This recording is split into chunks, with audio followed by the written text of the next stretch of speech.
This journey of making many to learn about money as a tool, it's because she realized for sure a lot of people are being hurt by this tool instead of making use of the tool and making sure that this tool is working for them and not against them. So Sheila, maybe someone is there and wondering, what is this financial wellness we are talking about? Maybe you can define for someone who is there and not understanding what is this financial wellness first of all. Yeah, financial wellness is generally the overall well-being of your relationship with money. Financial wellness is not just about money, it's about, are you able to relate with money in the right way? Are you able to achieve your goals without having to kill yourself or sacrifice too much? Are you able to utilize money so that you can be able to do the things that you enjoy and have the freedom of doing the things or having the things that you ever wanted? That is all about financial wellness. It's not just about the money itself. It's also about how is your relationship with money, because your relationship with money truly will dictate other areas of your life. It will dictate how you relate with other people. It will dictate how, the kind of life you're going to live. It will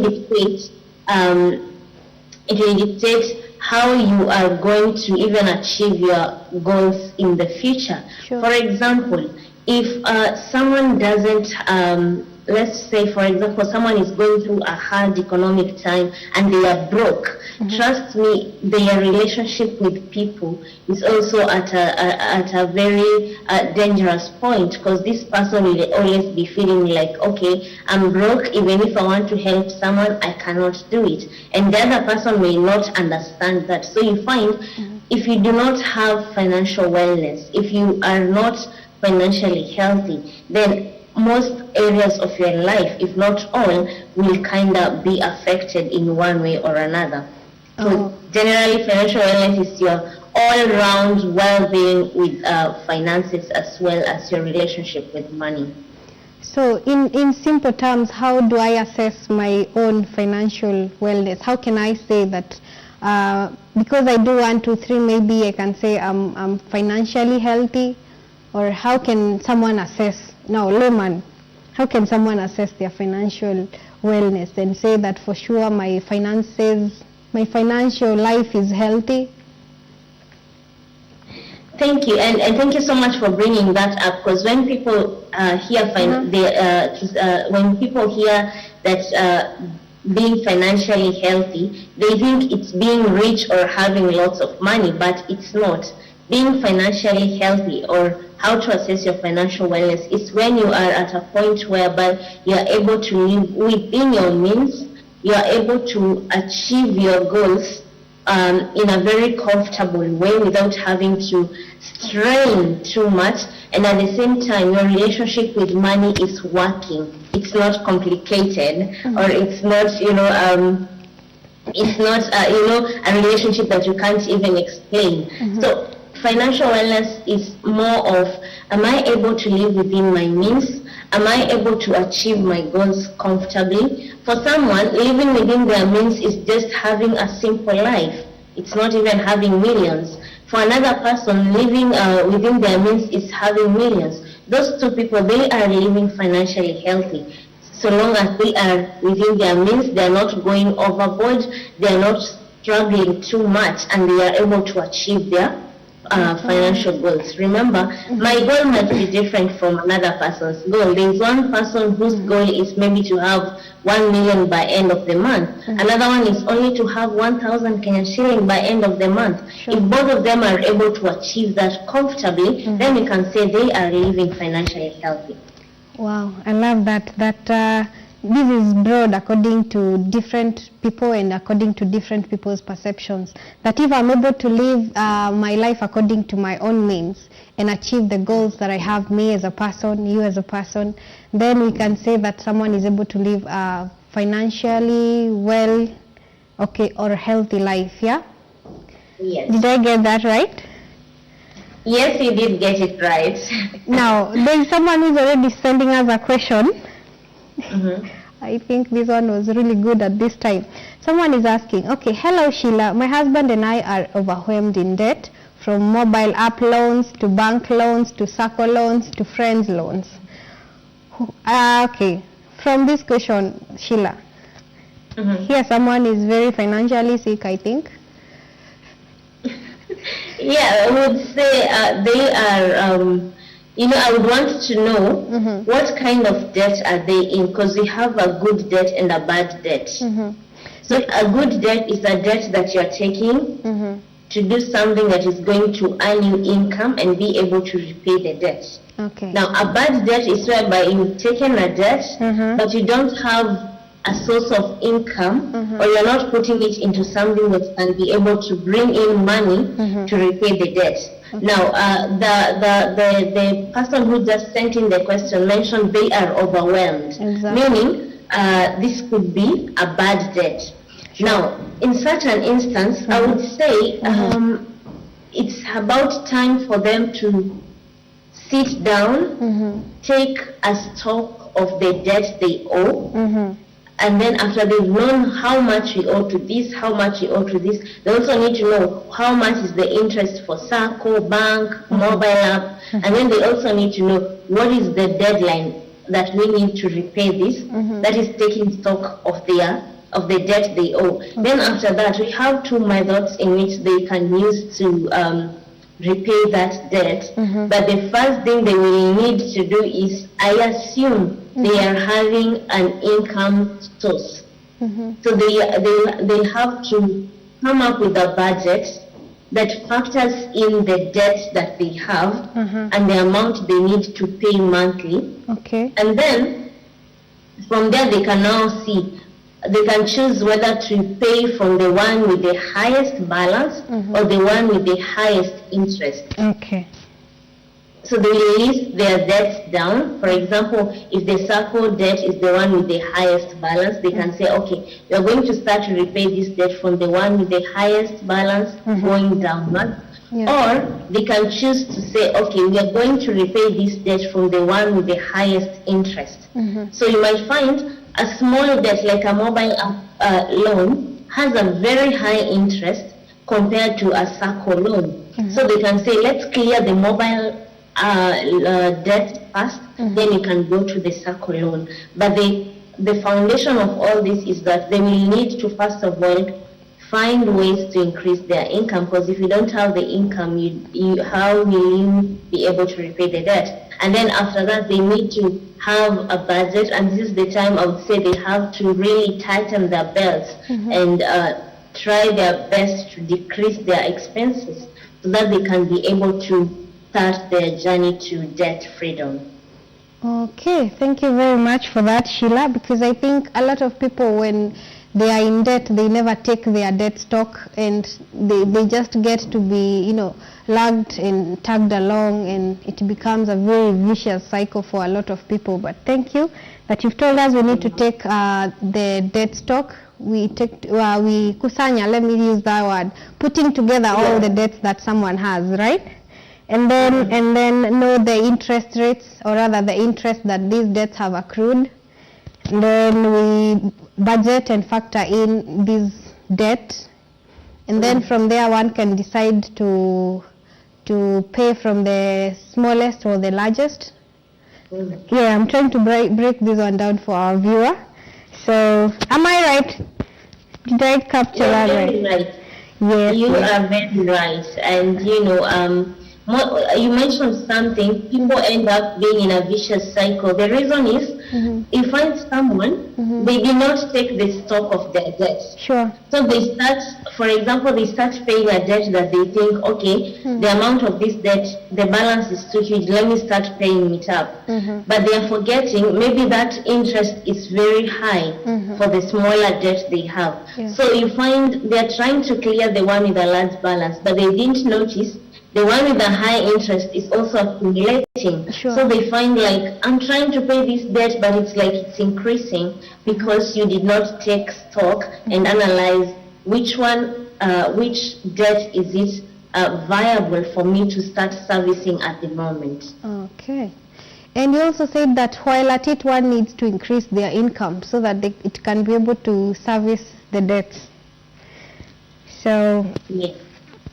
Okay. I've found a quote while looking through your social media, which is very, very pleasant to look at and very, very educative. So someone failing to take interest in their overall financial wellness is setting themselves up for failure. And I'm thinking, for sure, a lot of us Kenyans and a lot of other people outside there, people don't really take keynote or rather take keen interest in their budgeting, their planning, their savings and everything. And this way we find people get to spiral down into, even though someone is not in maybe much debt, but they don't get to progress financially. Yes. And you find that someone is just living from hand to mouth each and every day, and when maybe they are met by an unforeseen circumstance, they cannot handle that. It breaks them. Absolutely, you're very right. If we do not take our financial well-being into consideration, money is very emotional. Right now, if I give you 1,000 bob, you'll find that you have expenses that need more of that. But if you are able to take into consideration some money principles, you will know, if I get this 1,000, this one is going to this one is going to this one is going to this. So you will not have the emotional aspect coming to you and starting to feel like this is the time I need an extra pair of something that you already have. So having acquired financial principles, especially budgeting, saving, investing, and having a plan, you are able to take control of money instead of the money controlling you. And you also mentioned being found or getting into an unforeseen circumstance. And I would say, this COVID taught us something that in just a few minutes or few days, life can totally change. And that brings in the aspect of, we need to have an emergency fund. We need to, and this falls in the category of you having known some financial principles, because when you get to encounter unforeseen circumstances or emergency situations, if you have an emergency fund, it will be able to cushion you, even if not 100%, but it will be able to cushion you to some percentage. So financial wellness of someone, or your financial well-being, is very, very important. We all need to know about these aspects, know these principles, not just because we want to be millionaires or billionaires, but because we want to live a very financial, healthy life that can allow you to be able to, get to enjoy things, and as well as avoid having financial stress. Sure. One thing that you've mentioned, that money is very emotional. I've never had that. But as you explain it, it's so real. For sure, when I get 1,000 bob, I didn't even plan for it. Now, a lot of, wants that I wanted to satisfy that maybe were not in my face, they all come. Wow, that is huge. That is very huge. That money is actually very emotional. Now, my dear viewer, I hope you're capturing all these things, and especially on the bit of coming out of debt, and the fact that we all need to be financially literate, and that's why Sheila is here with us, so that she can, train us and allow us and give us, share her knowledge on finances and how we can live a financial, or rather healthy life. We have learned a little bit on how we can get out of debt. Number one is taking your debt stock, looking through the interests, and then you can also start paying the debt from the highest to the smallest, or from the smallest debt to the highest. You also have to increase your income as you pay this debt. Now, my dear viewer, I wish we could take a short break so that Sheila and I here can take a sip of this water that we do have. And then when we come back, we are going to learn on these principles of money, because we want to learn. For sure, Sheila, we want to learn about these principles of money, so that people don't live a life of straining each and every time. Even though they don't get to be billionaires and millionaires, but live a comfortable life. So take a short break, we'll be right back.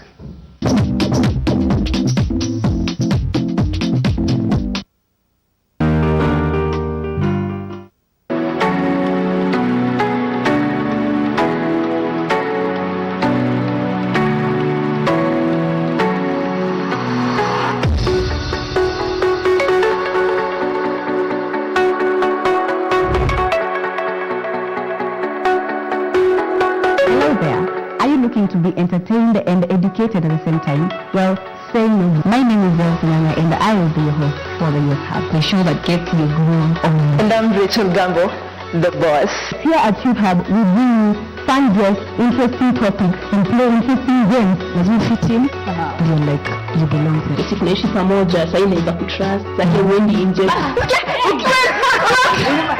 Multiple, eh? Oh my God, that one moment I was in love. Kuna mali mzazi yenyewe anakujua in this way and you also know yourself in the other way. Oh, sikata sikadumbi. So Nikki, same man up for I'm over cash drives, have on the go. Money get lost. Wanna play again? Are you ready? Oh, yeah. Never have I ever.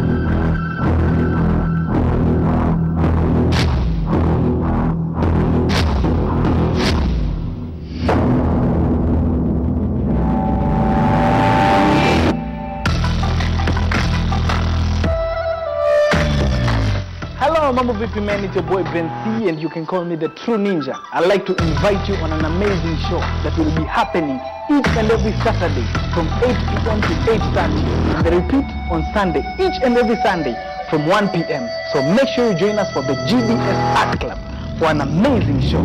Because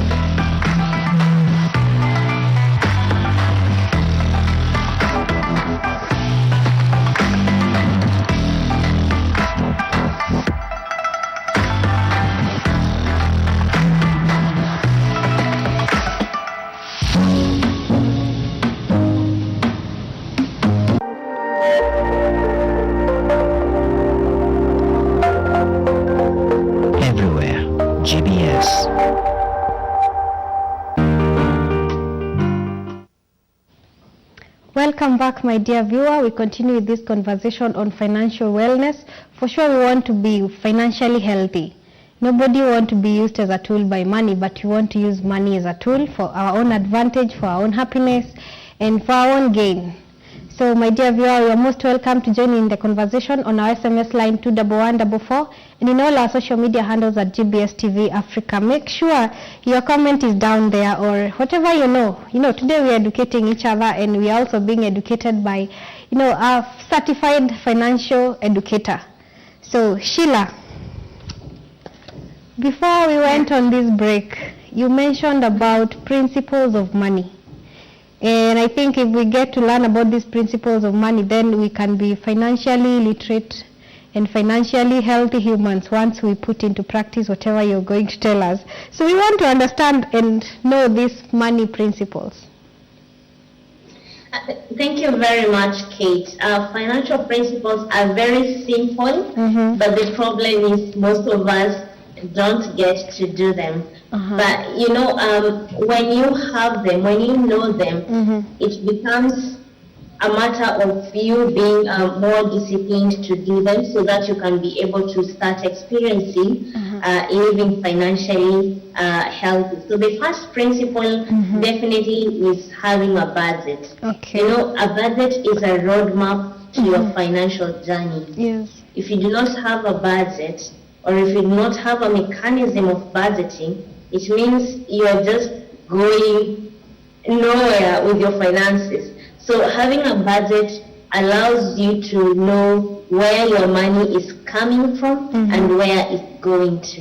And this helps to answer the question that most people say, you know, I don't know where my money is going to. If you have a budget, you'll be able to know, I spent this money on this item or on this thing, and this is the I earned this money from this place. So having a budget is the core foundation of financial principles that we all need to embrace. Now, once you've had a budget, at least now you have a direction for your money, you know where it's going, you know where it's coming from. The next thing you need to have is having a saving plan. Now, before you can get to having a saving plan, this is where we factor in having a goal. Remember, you've already given your money direction. You know where it's coming from and where it's going. Now you need to have a goal. This budget I'm having, after how long should I see ABCD happening? And this is where you set a goal and say, maybe after 1 year, I need to have been able to cleared up my debts. I need to have been able to save that amount ABCD. Then once you've identified why or a goal for your finances, then you now create a saving plan. Now, why am I insisting us to have a goal first? If you're going to just have a saving plan without a goal, you'll find that the money you're trying to save at the end of that time period, you'll take all that money and go do a party or go eat it and then come back again trying to save. So you find that you're rotating on the same, you're having a vicious cycle where you're saving but you're not doing anything with that money. But when you have a goal, you'll be able to know, I'm saving for 6 months to do this, I'm saving for 3 months to do this. After that, I go to the next goal. Now, after you've had a saving plan, the next thing is, yes, please. No, there's a story I had, a very real story on that note of having a saving plan, and then first of all having a goal and then having a saving plan tied to that goal. Now, there are these two ladies, the house helps. You know, these are part of the people in our society who gets very little pays. So there are these two that were being paid 10,000 shillings. One was saving up, and at the end of the year bought a motorcycle, and with time continued to add more and more, and eventually had a fleet of them, and eventually even got matatus, and she changed her life and her family. Now another one in the same household was also getting the 10,000, and they were saving. During Christmas, the one who did not have a goal, the money she could go and blow it on Christmas Day with her parents and her children and her relatives, you know. At the end of 5 years, these two people were on different worlds. So, absolutely. So I really see what you're saying about having a saving plan that is tied to a goal, because you can see this too.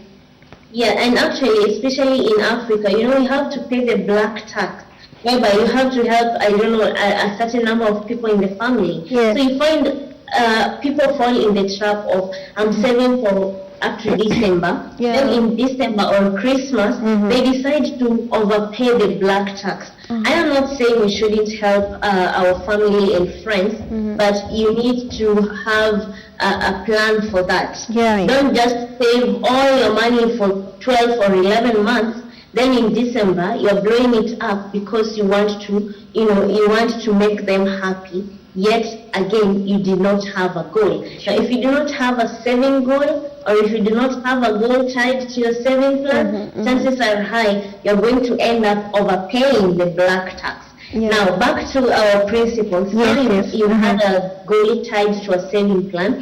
The thing is, you need to, if you have a debt, because trust me, debt can be good, it can take you forward, but at the same time, it can take you backwards. It's a double-edged sword. Now, you need to have a plan of repaying that debt.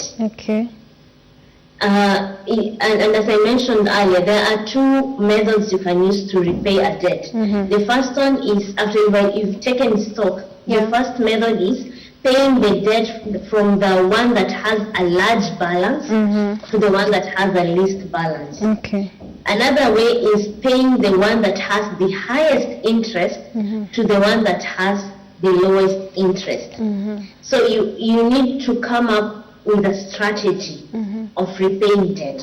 Whether it's a good debt or a bad debt, come up with a strategy of repaying debt. Because, debt is not your money. It's money that you've borrowed. Sure. And someone is in business and they need to make profit.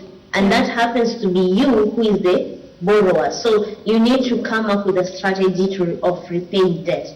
Then after you've done that, the next principle is now an investment plan. Remember we said tie your saving plan to a goal. Now, you've saved some money, now you need to invest it so that it can multiply.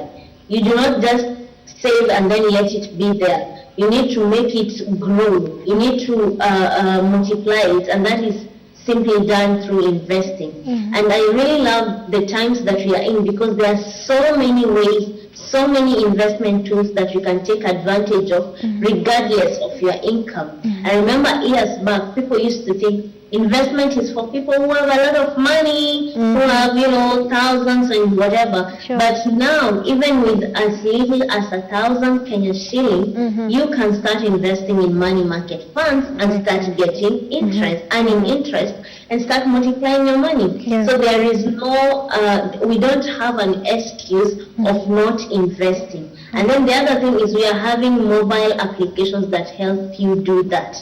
So you won't say, okay, I don't have time to go to those companies that offer that because of my schedule. We have mobile apps that you can use to do the same procedure and invest your money. Now, after you've had an investment plan, now you're multiplying your money.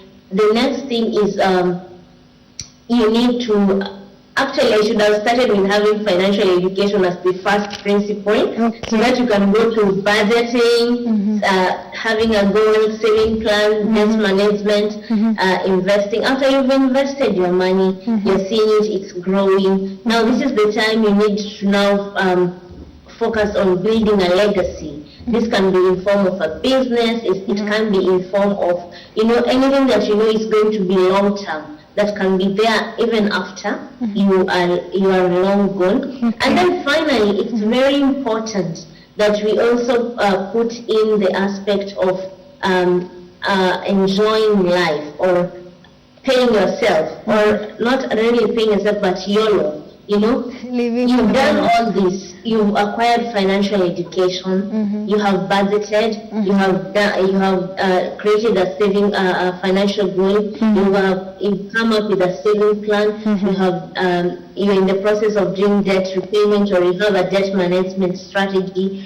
Then you are coming up with an investment plan. You are investing. Set aside some money to have fun. It's highly recommended. Do not just do all these activities, then you are not doing something for yourself. It's healthy and it's highly recommended. Sure. Now, after you've done all that, it's also good to, appreciate yourself. It's good to, most of us, we've grown up in environments where we don't take the time to really acknowledge ourselves.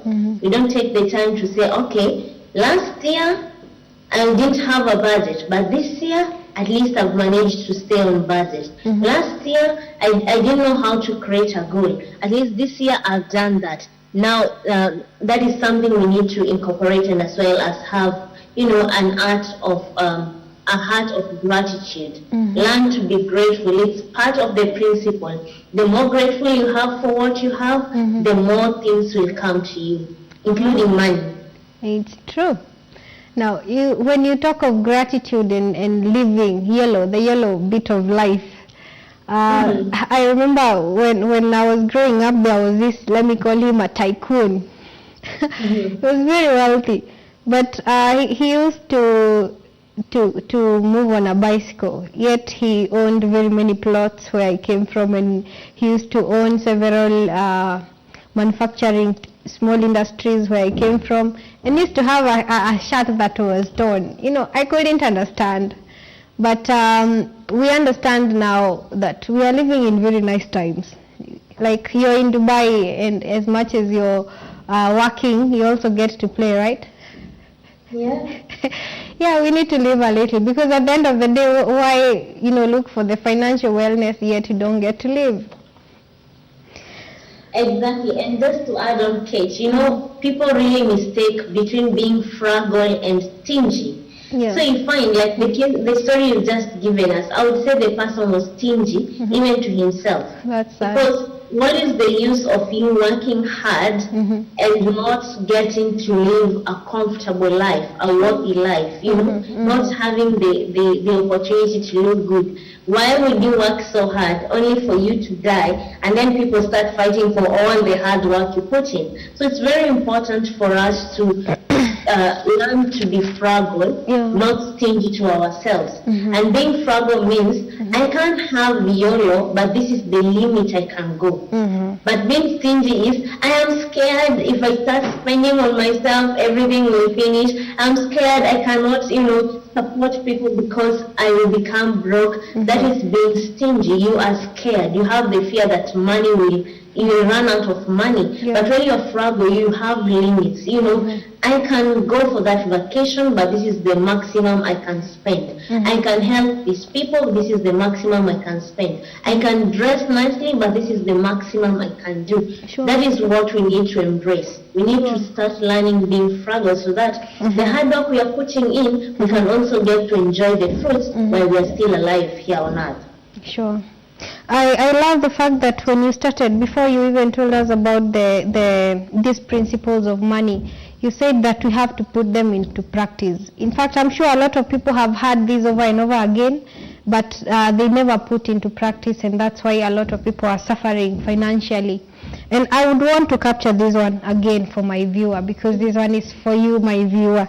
Now, number one principle of money principle. She said that you need to be financially educated. She's going to tell us where we can get this financial education from. Number two was having a budget. You budget everything your money so that you can know where it's coming from and where it's headed. Number three was having a saving plan that is tied to a goal, so that you're not just saving and then at the end of the day you blow the money. It is you save the money with a goal to invest. So the next, the other one was having a repayment plan for your debts. And she said you have to have a debt stock, bringing all your debts together and coming up with a strategy of repaying these debts. The other one was having an investment plan, and we have so many investment opportunities around, and especially at this day and era of the internet. And we have also been given money, or rather mobile applications, where you can save as little as 1,000 bob. There are so many things, the money market funds. There are also these other government bonds and that are floated over several times in a year. So we also have, after you invest, I think this is little money that you have invested from your saving plan, and then now you are investing this little money. After you have accumulated all this, you said you can build a legacy for your children and for the generations that will come after you. The other one was you live life. After doing all this work, live a little. You don't have to die with your money in the bank. Make sure you enjoy a little, my dear viewer. So that is as far as the principles of money are concerned.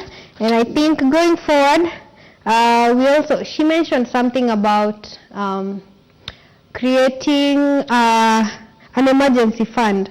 That was new. Sheila, that was very new. Very new. A lot of people don't even know what that is. Yes, every word is speaking for itself, but we never even came across that in our books. So before we come back to that, Sheila, I wish they digest all this that we've talked about, and then when we come back from this short break that you're going to have, then you can talk to us about building this emergency fund.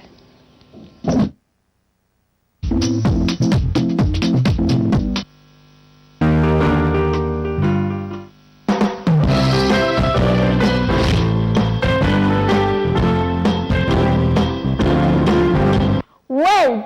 Stop right there. It's the kids' mind. Kids' mind. Kids' mind. Kids' mind. And I ask this part. Chungu shake. Song, dances, foolish and so funky. Pow, pow, pow. Buttons blasting off. Easy tomato. And Bible stories.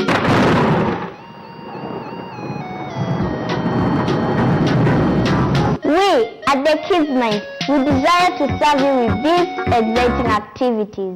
Join us every Monday to Friday from 4 p.m. to 5 p.m. Wow!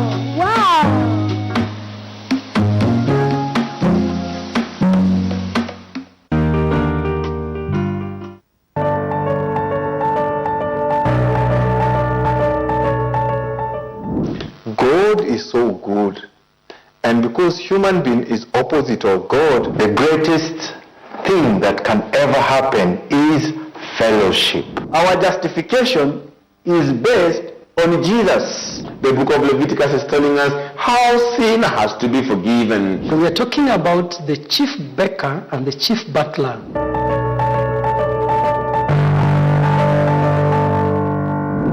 Knowing this first, that no prophecy of the scripture is of any private interpretation.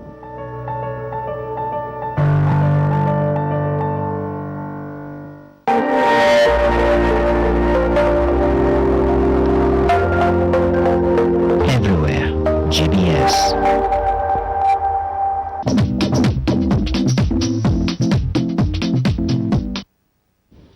Welcome back, my dear viewer. We continue this conversation on financial wellness. Now, myself, I'm taking notes here, and I hope you are too, because we are setting up ourselves for financial wellness, for financial excellence and prosperity. That's why we are here today. Now, we've learned so much today so far, and as we come back, Sheila, please tell us about this emergency fund. And how can we build one? Thank you very much, Kate. I would start with a short, let's say an analogy. I don't know if it has ever happened to you. One day you wake up, when you go to your shower, you're planning to go to work, to come to work or something, and then you go and you try to turn it on and it's not working. Or you just wake up, go to your kitchen, you're trying to make breakfast, you turn on your tap to get water to make tea, and you find out that maybe the sink has a problem. Now, that is an emergency. You didn't expect that. Or you're just walking outside and for some reason, your phone falls down and cracks and crashes. That's an emergency. You didn't plan to buy a phone. Now, from the word emergency fund, this is a pool of money that you set aside for occurrences that you did not plan for. Now with this COVID, we've seen so many people getting sick and some others even dying. We did not plan for that. So that is an emergency. Now, if you are going to have funds set aside for such occurrences, chances are very high you will not experience the pressure that comes with emergency situations. Yes, there will be the situation, there will be the reaction and all that, but if I put you and someone who didn't have an emergency fund under that same situation, you'll find that for you it will be very easy to navigate through that situation as compared to someone who didn't have anything. Now, an emergency fund, as I mentioned, is you putting aside, it can be on a monthly basis, weekly basis, whichever way, you put aside a certain amount of money that can be able to cater for such situations. Sure. Now, in finance, we usually recommend have an emergency fund that is worth 3 to 6 months of your expenses, especially if it's in a household. For example, in your household, every month you find that you spend almost, let's say 5,000, or let's say 5,000, just on average.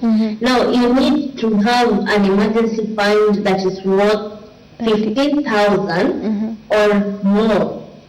Okay. Now, you could be asking me, Sheila, whatever I earn, I break it down and I have nothing left to build an emergency fund. Yeah. That is very right. It can happen. But in certain instances, that is why we say you have to look in your house. You could be having something that you're not using. Sure. Why not declutter and sell? You have to look within you. We all have gifts. We are all talented in one way or another. Why don't you start monetizing on that gift with the goal of getting finances that can help into building an emergency fund? Yeah. We have some random businesses that come up due to seasons. For example, like right now, I would say it's maybe back to school. There are things you can start selling even as a middle man or woman and get money. You can be the bridge, you can break the bridge between the parents and the school by bringing in products that they need, fast moving products. So you have to find out ways that you can get money that can come into building your emergency fund. Yeah. Now, after you've done that, the next thing you need is where you keep the emergency fund. I have had clients who they've built the emergency fund, and when the emergency happens, they cannot access that money. Maybe they went and put it in a bank account, a saving bank account that only allows you to access the money after 3 years or after 6 months, and emergency has just happened. So you need to put it in a place where you can easily access it. And this is where we say, don't look at the interest the money can earn you, but look at how accessible can I have access to the money. So you need to put it in a place, even if it will earn you 2% interest, it's okay, but let it be somewhere that you can easily access. Imagine if your phone crashes now, you won't have to wait for 3 years for you to get the money to buy. You will need to find a way to buy that phone as soon as possible. So an emergency fund needs to be put in a tool that you can easily access. Maximum should be 48 hours to 72 hours, so that you can be able to attend to that emergency. And finally, you don't need to pressure yourself. Not like you're waking up and you're like, okay, I need to have 15,000 tomorrow because that is the emergency fund that I need. If you are operating under, let's say, a tight budget or during these harsh economic times, we can say every month you're putting aside, even if it's 500 bob or 1,000 bob. Or whichever amount you're putting aside every month consistently, you will find that after some time you'll be having an amount of money set aside to help you whenever an emergency comes. Remember, we don't plan for emergencies, but that does not mean they will not happen. They will happen in your lifetime. But the most important thing is have something that can caution you. Have some money set somewhere that can help you navigate through that season easily. Wow, I love that, because for sure a lot of us didn't know that you need to have an emergency fund. It's something that has been unheard of, but today you know from Sheila that you need to have an emergency fund. That I love that you can create it from, having the talents that God has given unto us, because a lot of us God has put something in us. You speak very well, you play football, you sing, you can be an MC. Go and monetize that talent that God has given you.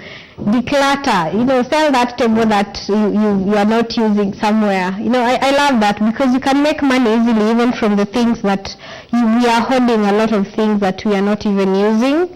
So, and you also given us another business opportunity. These seasonal times.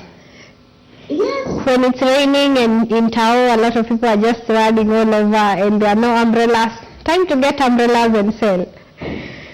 Let me just add on that. It reminds me, there's a time it rained, I was in a place and it rained now. The water was so much you couldn't cross on the other side. A certain guy just popped up and said, if you want to cross to the other side, I can carry you on my back and you pay me. And we had to do that, you see. So it's all about every season you are in, every season we are in. As a smart person, you need to look at what opportunity is there that I can tap into it. Because for sure, when the rain subsided and the place was dry, we didn't need that person to carry us. So it's all about learning to have an eye for opportunities. Somebody said opportunities are everywhere, but we just need that eye to see and tap into that. Sure. Now, you also said somewhere that the very first opportunity, the very first principle of money is to seek financial education. Now, where do we get this financial education? Because even now, my viewers have seen you today. Where can they find you, or where else can they get this financial education? So thank you for bringing that up, Kate. I would start by saying you can get financial education by visiting my Facebook page, that is Financial Wellness Center, and as well as I have done videos on YouTube a lot about finances, and that is the YouTube name is Financial Wellness with Sheila Mboga. Now, you can get this information from us or from online. Join Facebook groups, follow Facebook pages. That is where you can learn, and also get to read books. Somebody said if you want to hide something, hide it in books. And nowadays you even have e-books. You don't have to buy a hard copy. Get books that talk about finances. It won't hurt to save up for one book and read it that will change your life for the rest of your life. So be a knowledge seeker. That is, if you're not someone who loves reading, follow social media pages, and I just mentioned our page and other many platforms that are available, as well as make YouTube your friend. There's so many videos I have personally done, and there are so many people that have done them. And you can also, if you need to have a personal consultancy, or you need someone to work with you, I can gladly do that. And if Kate allows me, we can share my email address. Please do. And then the most important thing, after you've acquired financial education, please try your best and do it. Like today you learned about budgeting, you learned about emergency fund, you learned about saving plan. Out of all the principles you've learned, make it your own goal that at least this month, let me practice one of these principles. Because you can acquire all this, we can tell you all this, but if you're not going to put it into action, then there will be no results at all. So I always recommend, once you've acquired the knowledge, let us work hard into doing it, because that is where the results are. Wow, thank you very much, Sheila, because it's evident that we are not reinventing the wheel. It has been done, it's doable, you've done it, a lot of others are doing it.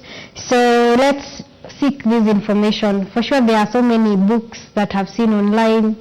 Even books are as cheap as 500 bob here in town. Others are audio books that are on YouTube.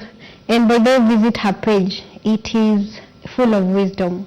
And the glory of money shall come back to us. So, Sheila, time is running out, and I'm so sad about this, because I wanted to listen to you on and on and on, because there's so much. Myself, I've written my own notes. So please give us your parting shot, and I hope we'll do this again someday. Thank you very much for having me. My parting shot would be, money is a tool that can help or hurt you. Just the same way we have a knife in the kitchen or fire in the kitchen, if this fire is used correctly, it can make a sumptuous meal. But if this fire is not used correctly, it can burn down a whole house. That is the same with money. Money can make your life better if you use it correctly. The same money, it can make your life miserable if you misuse it. So let us acquire and embrace learning about financial principles and putting them into action so that this money can help us more than hurting us. Again, thank you so much for having me, Kate, and the whole GBS TV team. I'm really honored and grateful for being here and sharing some nuggets with your audience. Thank you. Thank you very much, Sheila. It's been an honor.